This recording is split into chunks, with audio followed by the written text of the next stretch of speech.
সম্মান দিয়েছে, নিয়োগ দিয়েছে, আমাদের নার্স ভাই বোনদেরকে সম্মান দিয়েছে, নিয়োগ দিয়েছে, 10ম গ্রেড এবং 2য় শ্রেণীতে উন্নীত করেছে।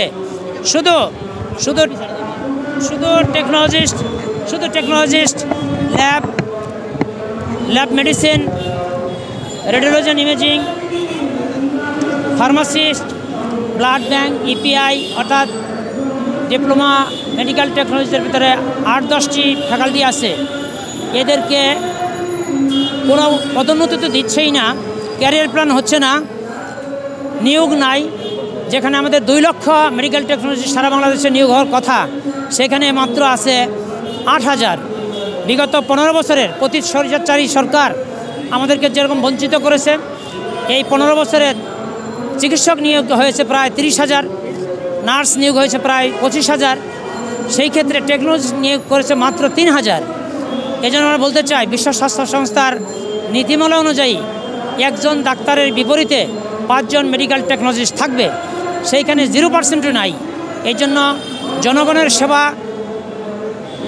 ব্যাপকভাবে 18 কোটি মানুষকে সেবা দেওয়ার জন্য আমাদের প্রচুর মেডিকেল টেকনোলজিস্ট উপজেলা থেকে মেডিকেল কলেজ, জেলা হাসপাতাল, বিভাগ, বিশেষায়িত হাসপাতালে মেডিকেল টেকনোলজিস্টের কমপক্ষে 1 লাখ, মিনিমাম 1 লাখ পোস্টের প্রয়োজন। সেখানে পদ সৃষ্টি করছে না, নিয়োগ দিচ্ছে না, এবং যাও নিয়োগ দিচ্ছে সেগুলো 3য় শ্রেণীর কর্মচারী হিসেবে রাখছে।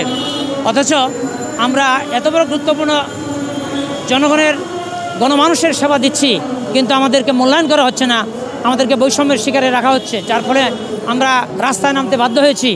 আপনাদের মাধ্যমে সকল জনগণকে, রাষ্ট্রীয় প্রশাসন যন্ত্রকে, বিশেষ করে স্বাস্থ্য অধিদপ্তর এবং স্বাস্থ্য মন্ত্রণালয় সহ প্রধান উপদেষ্টার দৃষ্টি আকর্ষণ করছি যে আমরা যে কাজ করি সেই কাজের মূল্যায়ন করতে সরকারের কোনো টাকা লাগছে না, শুধু সামাজিক মর্যাদা, তাদের স্যাটিসফ্যাকশন, তাদের কাজের অনুপ্রেরণা, এটা দেওয়ার জন্য আমরা আহ্বান করছি। আর আমাদের উচ্চশিক্ষা, একজন টেকনোলজিস্ট ডিপ্লোমা করার পরে তার বিএসসি করার সুযোগ আছে, এমএসসি পিএইচডি করার সুযোগ আছে, কিন্তু সেগুলো দিচ্ছে না সরকার। এবং আমাদেরকে ক্যারিয়ার প্ল্যান দিচ্ছে না। নার্সেরা যেরকম 2nd ক্লাস হচ্ছে, তারা 1st ক্লাস হচ্ছে, ডেপুটি ডাইরেক্টর হচ্ছে, ডাইরেক্টর হচ্ছে, কিন্তু আমাদের সেরকম পরিদপ্তরের মাধ্যমে আমাদের জাতীয় দাবিগুলো বাস্তবায়ন করতে দাবি করছে এবং ক্যারিয়ার প্ল্যান দাবি করছে। যারা বিএসসি এমএসসি করেছে তাদেরকে 9ম গ্রেড দেওয়া হোক, আর ডিপ্লোমা হোল্ডারকে 2nd ক্লাস এবং 10ম গ্রেড দেওয়া হোক। এই আমাদের মৌলিক দাবি। এই দাবিগুলি আপনাদের মাধ্যমে গোটা দেশবাসী এবং সরকারের শীর্ষ পর্যায়ে পৌঁছে দেওয়ার জন্য উদাত্ত আহ্বান জানিয়ে আপনাদেরকে ধন্যবাদ জানিয়ে আমার বক্তব্য শেষ করছি।